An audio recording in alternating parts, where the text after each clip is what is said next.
Shalom guys, welcome back to another episode here at Shavu Ministries with Casa de Israel Yarah. Thank you again for being here. If you like the content that we put up in our channel, please like, subscribe. If you have any questions, comments, concerns, please put them on the comment section down below. With that being said, let's get started with this week's Torah portion. But before we start, let's do the Torah blessing. Blessed are you, our Elohim, King of the universe, who has sanctified us with his commandments and has commanded us to study the words of your Torah. Please, Adonai, our Elohim, that the words of your Torah are pleasant to our mouth and to the mouth of your people, the house of Israel, and that we and our children and the children of the house of Israel know your name and become students of your Torah for its essence. Blessed are you, Elohim, King of the universe, who has chosen us from among the nations and has given us the Torah. Blessed are you, Adonai, giver of the Torah. Amen. So, this week's Torah portion is Jethro, or Jethro, right? And so it starts off with Wayomeh Jethro Kohen Midian, right? And so this Torah portion starts in Exodus 18, verse 1 through chapter 20, verse 23. The Haftarah, or the prophets portion, is Isaiah chapter 6, 1 through 7, 6, and Isaiah chapter 9, verse 5 through 6, and 6 through 7. And the Brit Chadashah is 1 Peter's chapter 2, verse 9 through 10, Matthew chapter 5, 17 to 19, verse 16 to 30, and John 14, 15. Okay, so the outline for this Torah portion has Jethro as his father-in-law arrives. Jethro advises Moses on establishing leaders and judges among the Israelites, right?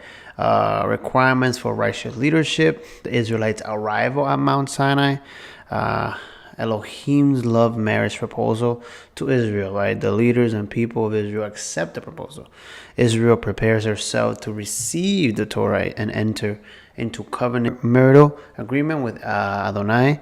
Adonai, the bridegroom, his arrival, a day of thunder, lightning, cloud, smoke, shofar blast, and the giving of the cornerstone of the Torah, the 10 commandments, or the 10 words, the Devarim.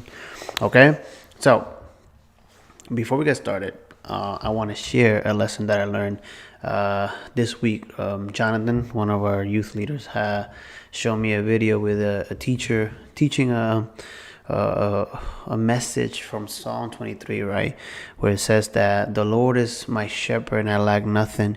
He makes me lie in green pastures, right? And so in this lesson, he explains to us that we imagine the green pastures as what we see in this picture, right? Us sheeps of Elohim, right, of God, and we're laying down, right, and in these beautiful green pastures, right? And so many of us believe that this is the image that we will see in our walk with Elohim, right? Because he's so merciful and beautiful and just, right? But interesting enough, he explains that the true green pastures that the Torah is speaking about, right, the Bible itself, looks more like this one, right? And so how you see the sheep in this desert, right, you might think that they're eating rocks or sand, right? And so he explains that the sheep follow the shepherd, right? They hear the voice of their shepherd and they follow it, right? They're guided by every instruction that shepherd gives, right? These sheep are led by this shepherd. They know their shepherd's voice, right? And so the green pastures that these sheep eat in the desert come from moisture that is carried out from the Mediterranean Sea, from the west, if I'm not mistaken, that basically flows in the air, and so that moisture lands in between the rocks, and so it starts growing these little patches of grass. Small patches, you can barely see them on the picture on the bottom, but the picture on the top has a closer look, and it's those little pieces of pasture that grows in between the rocks. And so he leads them in these pastures, right? The sheep walk and they eat little by little, right? A mouthful at a time. Now, and the sheep only move on the voice of their pastor, or their shepherd. And so it was beautiful because it makes you have a perspective of what Israel is about to encounter in the desert, right? We understand now last week when they were complaining about food and water, right? Israel was used to that in Egypt. They were in the best land in Goshen, right? Joseph had separated them and given them the best land, right? And so they were more fruitful and they were stable in the land because Joseph has done his part, right, and has saved the nations in the world and have separated the land and have helped Egypt store all the grain and everything that they needed for that famine. And so Israel got used to having everything, and so now that they are taken out of Egypt, right, shaking the core of the Egyptian mentality that the Israelites were believing or were tempted to believe that Pharaoh and the other gods were the ones supplying these necessities. Elohim comes in their need, right? They cry out to Elohim, and he comes and saves them and takes them out of bondage, right? And so now they're in the desert. They're in Midbar, right? And so they are going to be led, right?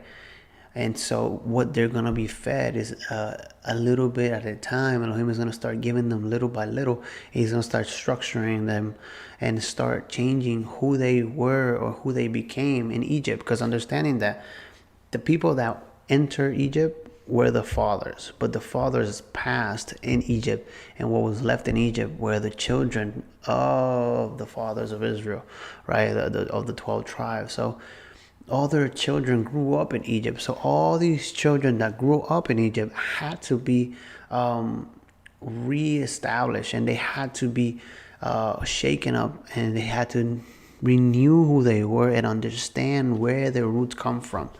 Okay? And so I just thought it was beautiful to understand that Elohim leads us in green pastures, and sometimes that path might not look so beautiful, but he provides what we need in every step that we take. And it was a very powerful lesson that I learned from last week. So Jethro's father, Moses' father-in-law, he's a pagan priest of Midian, right? He heard that what Elohim had done for Moses and the Israelites, and he took Moses' wife and his 2 sons, and he brings them to him in the wilderness, right? In Midbar. After a passionate reunion, Moses shared with Jethro the whole story of how the Lord rescued the Hebrews from bondage to Pharaoh in Egypt, right? Jethro rejoiced, saying, "Blessed be the Lord. Now I know that the Lord is greater than all the gods," right? So all of these we'll be reading, but just showing you a couple highlights of what we are trying to focus or what we got to look out for this Torah portion, right? Also, we see Mount Sinai. This is where Elohim reveals himself, right? Elohim tells Moses to tell the people to separate themselves, to purify themselves, to sanctify themselves, because they're going to see the presence of Elohim, right? And so they go in front of the mountain. He says, tells the Israelites to say, "You have seen what Elohim did to the Egyptians and how he brought you out to me. Now, if you will obey me faithfully and keep my covenant, you shall be my treasured possession among all the peoples. Indeed, all the earth is mine," right? And so he is separating them, right? Out of everybody in the world, he's chosen Israel, right? The promises he gave to them fathers, he's fulfilling them with them, and he wants to do that. And so on Mount Sinai, he basically does a proposal to them. And so the last point that I want to point out from what we see here is a review from what I have taught or have talked about in past teachings on the book of Deuteronomy, which is the Caesarean and Vassal Treaty, right?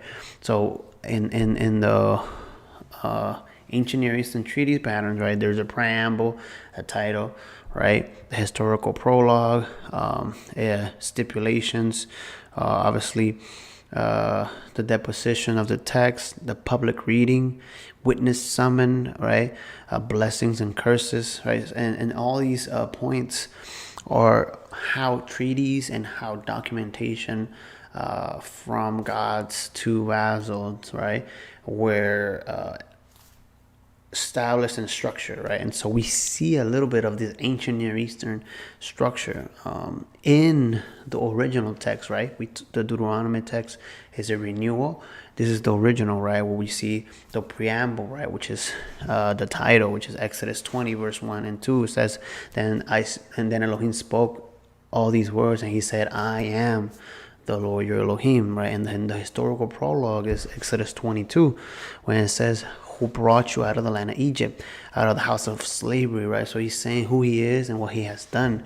The stipulations that he lets the people know, you shall not have no other gods before him. The deposition, right? Where the text is going to be put, you shall put it in the ark of the covenant that I shall give you, right? There's always a public reading, right? Exodus, we will see later on, Exodus 24:7, that he took the book of the covenant and read it in the hearing of the people, right? They needed to know what was Elohim's heart, what was Elohim's preposition for them. So we understanding a little bit about this Torah portion. And so those are the pointers that we're going to see today. But I feel like the main point that I want to point out from this week's Torah portion, which is Jethro, is not only that Moses was called to choose leaders by his father-in-law, and he was allowed to, or he was presented with listening to an advice from somebody outside of what Elohim had told him. And so he did it himself, right, when it came to choosing leaders. And then one of the most important ones is when Elohim talks to his people, right? Because now the focus has changed. We're talking about Israel now. Egyptians are still in the back of the mind, because remember, they have gotten out of Egypt, but Egypt hasn't gotten out of them yet, and that is the process that they will go in the desert, right? Basically purifying themselves and letting go of what they had learned and all those bad habits. Okay, so let's start reading. It says, verse 1, Exodus 18, verse 1 says, now Jethro, the priest of Midian, Moses' father-in-law, heard all what Elohim had done for Moses and for Israel, his people, and how the Lord had brought Israel out of Egypt. Jethro, Moses' father-in-law, took Moses' wife, Zipporah, after he had sent her away, and her 2 sons, of whom one was named Gershon, for Moses said, I have been a sojourner in a foreign land, and the other was named Eliezer, for he has said, Elohim of my father was my help, and delivered me from the sword of Pharaoh. Then Jethro and Moses' father-in-law came with the sons and his wife to Moses in the wilderness, right? And so I want to point out here that the people of Israel are in the wilderness, right? And so we're going to look at what is this word, right? And so this word here is midbar, right? Midbar, which is wilderness. And so we will be understanding a lot more of this word in the next book, right? What midbar stands for: pastures, steep, wilderness, and desert. Okay, it says where he encamped and at Mount of Elohim, and he sent word to Moses, your father-in-law Jethro, I'm coming to you with your wife and your 2 sons with her. Then Moses went out to meet his father-in-law, and he bowed down and kissed him, and they asked each other of their welfare and went into the tent. Right now Moses bows down, but not in worship, right? It's a form of reverence and respect, okay? And so it says, Moses told his father-in-law all that the Lord had done to Pharaoh and the Egyptians for Israel's sake, all the hardship that had befallen them on the journey and how the Lord had delivered them. Jethro rejoiced over all the goodness which the Lord had done to Israel in delivering them from the hand of the Egyptians. So Jethro said, "Blessed be the Lord who delivered you from the land of the Egyptians and from the hand of Pharaoh, and who delivered the people from under the hand of the Egyptians. Now that the Lord is greater than all the gods, indeed, it is proven when they dealt proudly against the people." Then Jethro, father-in-law, Moses' father-in-law, took a burnt offering sacrifice to Elohim, and Aaron came with all the elders of Israel to eat a meal with Moses' father-in-law before Elohim. Right, and it came about that the next day Moses sat to judge the people, and the people stood about Moses from the morning until the evening. Now, when Moses' father-in-law saw all that he was doing for the people, he said, "What is this thing that you are doing for the people? Why do you alone sit as judge, and all the people stand about you from morning until evening?" And Moses said to his father-in-law, "Because the people come to me inquiring of Elohim, and when they have a dispute, it comes to me, and I judge between a man and his neighbor, and I make known the statutes and laws of Elohim." Right, so Moses, right now, that he is the chosen leader to lead Israel. Now, he is the one interpreting the Torah to the people. Right now, Moses has to figure out, okay, how do I help these Egyptians that don't understand the Torah? How do I help them connect with it, and how do I help them understand what is right from wrong, right? From what they believe justice is and what righteousness is compared to what Elohim establishes, right? So Moses by himself with all these millions of people, he's doing it by himself. And so his father-in-law notices that he's being overworked, or he is overworking himself, right? Because he has taken so much of a load to lead the people, and he wants to do the right thing and fulfill his duty. So Jethro gives him an advice. He says, "You will surely wear out both yourself and these people who are with you, for the task is too heavy for you. You cannot do it alone. Now listen to me, I will give you a counsel, and Elohim be with you. You be the people's representative before Elohim, and you bring the dispute to Elohim. Then teach them the statutes and the laws, and make known to them the way in which they are to walk and the work they are to do. Furthermore, you shall select all the people, able men who fear Elohim, men of truth, those who hate dishonest gain, and you shall place them over the leaders of 1,000, of hundreds and fifties and tens. Let them judge the people at all times, and let it be that every major dispute they will bring to you, but every minor dispute they themselves will judge. So it will be easier for you, and they will bear the burden with you. If you do these things, and Elohim so commands you, then you will be able to endure all these people. Also will go to their place in peace." So Moses listened to his father-in-law, then did all that he said. Now, interesting enough, right? Here, Moses listens to his father-in-law, and he makes a decision based on the advice that his father-in-law gave him. And he chooses leaders. Right now, interesting here, it says that we're going to use a little information from here, the Sundervan Illustrated Bible. This is some historical backgrounds, right?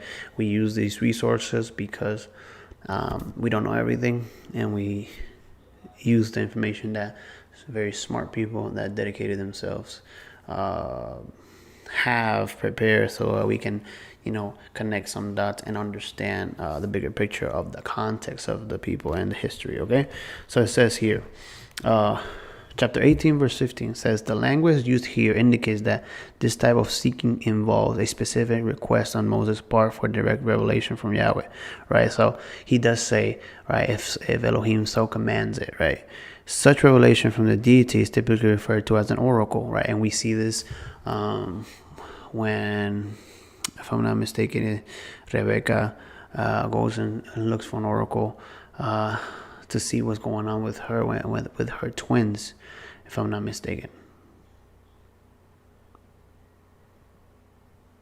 Yes, Rebecca.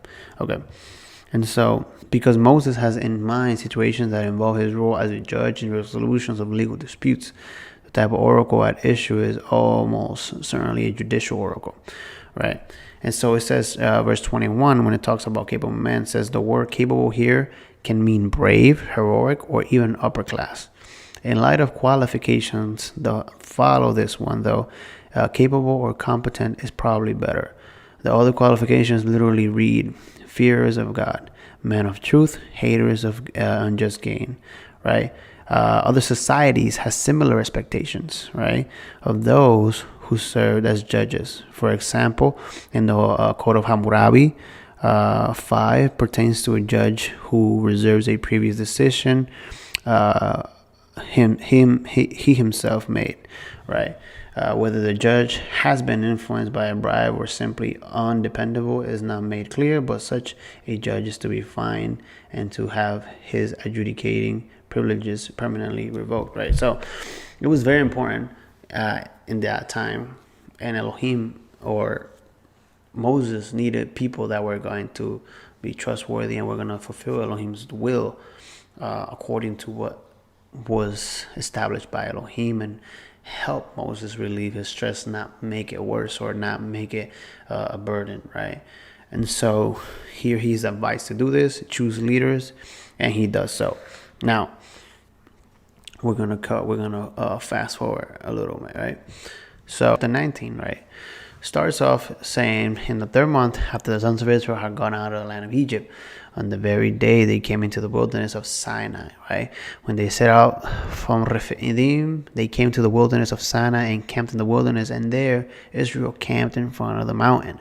Moses went up to Elohim, and the Lord called to him from the mountain, saying, thus you shall say to the house of Israel, or Jacob, tell the sons of Israel, you yourselves have seen what I did to the Egyptians, and how I bore you on eagle's wings and brought you to myself. Now then, if you will indeed obey my voice and keep my commandments, then you shall be my own possession among all the peoples, for all the earth is mine. And you shall be to me a kingdom of priests and a holy nation. These are the words that you shall speak to the sons of Israel. So Moses came and called the elders of the people and set before them all these words which the Lord had commanded him. All the people answered together and said, all that the Lord had spoken, we will do. And Moses brought back the words of the people to the Lord.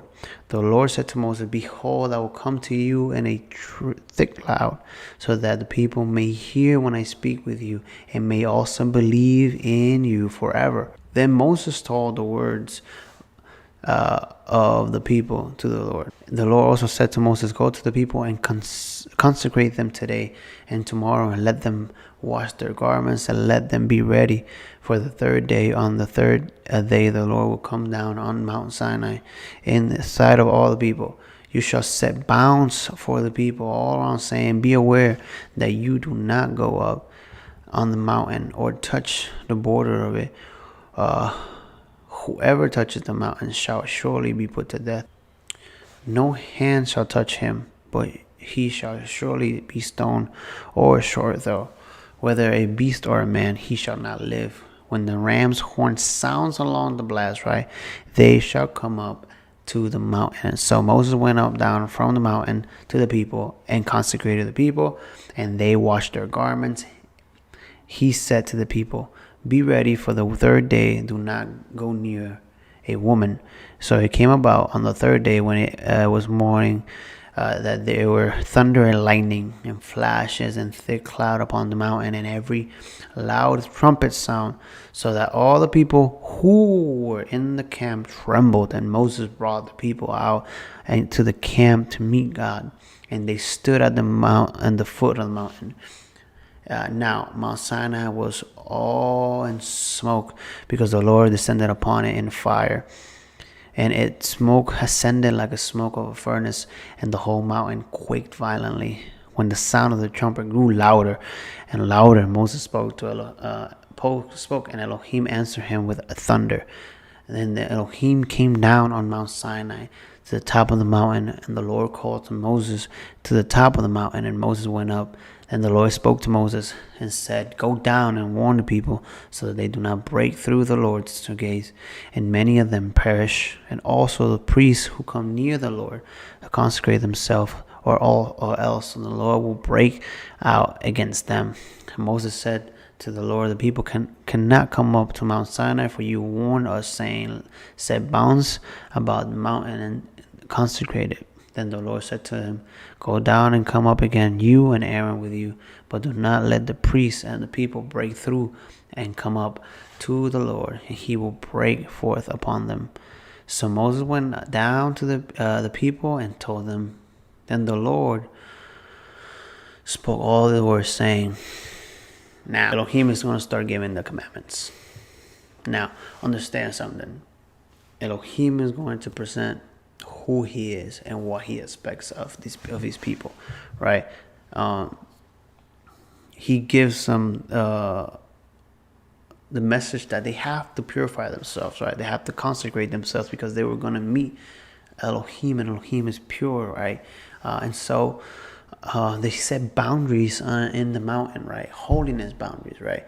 Where they cannot cross because of the holiness and the sanctity of Elohim, right? And so he wanted to protect them.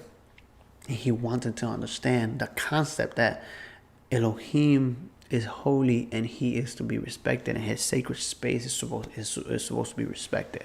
And so he chooses who approaches him and who doesn't, right? And so Moses, obviously, as the interceder for Israel, is the one that is connecting with Elohim, and he is the one, right, that is the royal messenger, right, representing Elohim for the people and for the people to Elohim, okay? And so now Moses is going to let the people know what Elohim is about to say. And Elohim is about to give the people the covenant and the stipulations of the covenant. Okay? So we're going to read a couple of them. It says here, verse 1, chapter 20. Then Elohim spoke all the words, saying, I am the Lord your Elohim, who brought you out of the land of Egypt, out of the house of slavery. You shall have no other gods before me. You shall not make for yourself an idol or any likeness of what is in heaven above, or on earth beneath, or in the waters under the earth. You shall not worship them or serve them, for I am the Lord your Elohim.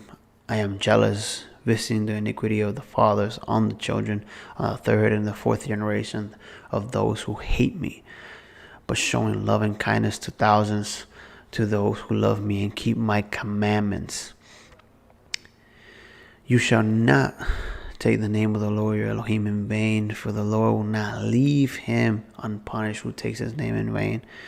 Remember all the day of the Sabbath and keep it holy. 6 days you shall labor and do all your work, but on the seventh day is Shabbat to the Lord. Go in it and shall not do no work, you or your sons, or your daughters, or your female servant, or your cattle, or your sojourner who stays with you. For in 6 days the Lord made the heavens and the earth and the sea and all that is in them, and the rested on the seventh day. Therefore Elohim blessed the Sabbath day and made it holy. It says, honor your father and your mother, that your days may be prolonged in the land which the Lord your Elohim gives you. You shall not murder, you shall not commit adultery, you shall not steal, you shall not bear false witness against your neighbor, you shall not covet the neighbor's house, you shall not covet the neighbor's wife, or his male servant, or his female servant, or his ox, or his donkey, or anything that belongs to your neighbor. And all the people perceived the thunder and the lightning flashes, the sound of the trumpet, and the mountain smoking. And when the people saw it, they trembled and stood at a distance. Then they said to Moses, speak to us yourself, and we will listen. But let not Elohim speak to us, or we will die. And Moses said to the people, do not be afraid, for Elohim comes in order to test you, in order that the fear of him may remain with you, so that you may not sin. So the people stood at a distance, while Moses approached the thick cloud where Elohim was. Then the Lord said to Moses, thus You shall say to the sons of Israel, you yourselves have seen that I have spoken to you from the heaven. You shall not make gods beside me, God of silver or gold. You shall not make for yourselves. You shall not make an altar on earth for me. You shall sacrifice on it your burnt offerings and your peace offerings, your sheep and your oxen in every place where I cause my name to be remembered, and I will come to you and bless you. If you make an altar stone for me, you shall not build of cut stones, for it you wield your stool on it, and you will profane it. And you shall not go up the steps of my altar, so that your nakedness will not be exposed on it. So something that I want to focus on that is very important for the closing of this week's Torah portion and reading is this right here. All the earth is mine, and you shall be to me a kingdom of priests and a holy nation. Now, this verse right here is very important. This verse represents what we're called to be. We're called to be priests and a holy nation. We're called to exalt Elohim's name and represent it, right? The priests were to show Elohim, right? The priests were given, right? We will learn and we will read that the priests are given the responsibility of projecting who Elohim is, right? Of showing who Elohim is, right? So when you see the priest in that time, right? Whenever you saw the priest, it was Elohim's image walking, right? When you saw the priest officiating in the tabernacle or in the temple, when the temple was established, when you saw the priest, they were consecrated, they were separated, and they represent Elohim on earth, right? The priests were interceding for the people, right? The high priest, right, was the only one that went into the Holy of Holies once in Yom Kippur to atone for the people's sin. And so when you saw the priests, they represent Elohim. So the priests were gods on earth, right? They represented Elohim, right? They were the physical representation of who Elohim was, right? So it should not surprise us when Yeshua, right, Jesus Christ, or Yeshua HaMashiach says that when they tell him, Messiah, right, teacher, Rabbi, show us the Father, show us Elohim. And he says, have you not seen me? Right. Have you not seen me? If you have seen me, you have seen the Father, right? They understood that Yeshua was letting them know that his actions, his service, the way he carried himself on a day-to-day basis, right? Obeying the commandments like we just saw, right? Because those commandments are stuff that are still, you don't murder, you don't steal, right? You don't covet, right? The Shabbat is still relevant because it's the day that Elohim chose, and every day that we celebrate the Sabbath, we say to the world that there is a king, that there is a true God, a true living God enthroned, right? And so, with that being said, I want to read Isaiah 52. It's not part of the prophets for this week, but I think it's a very beautiful portion to read. Isaiah 52, right? It says, awake, awake, clothe yourself in your strength, O Zion. Clothe yourself in your beautiful garments, O Jerusalem, the holy city, for the uncircumcised and the unclean will no longer come into you. Shake yourself from the dust, rise up, O captive Jerusalem. Loose yourself from the chains around your neck, O captive daughters of Zion. For thus says the Lord, you were sold for nothing, and you will be redeemed without money.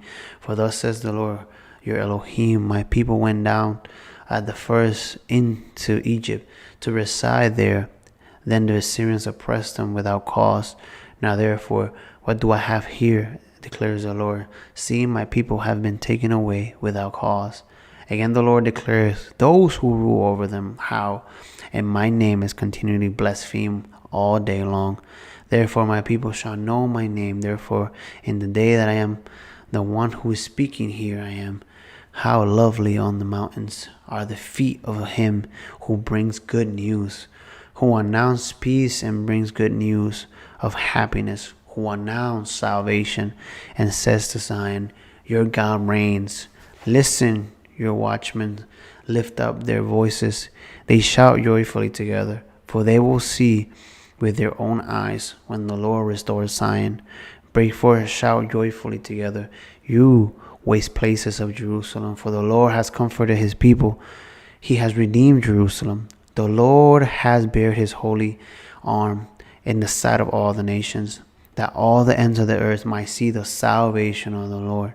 Depart, go out from here, and touch nothing unclean. Go out in the midst of her and purify yourselves, you who carry vessels of the Lord. But you will not go out in the haste, nor will you go out in fatigueness. For the Lord will go before you, and the Lord and the God of Israel will be your rear guard. So it says here, behold, my servant will prosper. He will be high lifted and up greatly exalted. Just as many were astonished at you, my people, so his appearance was marred more than any, and his form more than the sons of men. Thus he will sprinkle many nations. Kings will shut their mouth account of him, for what had not been told them they will see, and what they had not heard they will understand. How lovely on the mountains are the feet of him who brings good news, who announces peace and brings good news of happiness, who announces salvation and says to Zion, your God reigns. Right? Our Elohim reigns. Every Shabbat, every feast, right? Every time that we congregate, every time that we come together as a body, right? In our common belief, right? In what we can stick together, we tell the world that our God reigns. Yeshua, right? Elohim has given us redemption. He has given us remission and forgiveness of sin, right? Elohim has interceded for us, and he has given us salvation. Let's obey the command. Let's obey the commandments. The structure is what demonstrates to the world that there is a king who reigns. So he says if you obey his commandments, he'll be there for you. He'll guard you. He'll protect you. He'll bring you to green pastures. But remember, green pastures are not full of green, beautiful fields. They might be dirt roads, big mountains in the desert. But he will give you what you need. And if you believe in him and follow his voice, he will guide you in all the truth and the light. Thanks for watching. Have a great week. Shavuot and Shabbat Shalom. Thank you.